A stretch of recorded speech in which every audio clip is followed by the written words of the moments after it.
It's a friendly reminder that love is not a feeling. It is a commitment. Alam mo, sa totoong buhay, hindi naman palaging masaya ang isang relasyon. Dadaan at dadaan kayo sa maraming problema, maraming pagsubok, maraming misunderstanding, tampuhan, away, at haharap kayo sa buhay na hindi naman madali.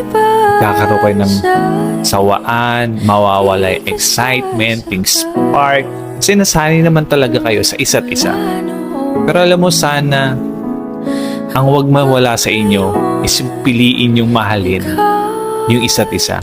Na sana kahit anong pagdaanan yung pagsubok, andyan kayo para sa isa't isa. Lagi niyong pinipiling tulungan, palagan, at mahalin yung isa't isa. Remember that love is a choice and always choose to love each other. Okay?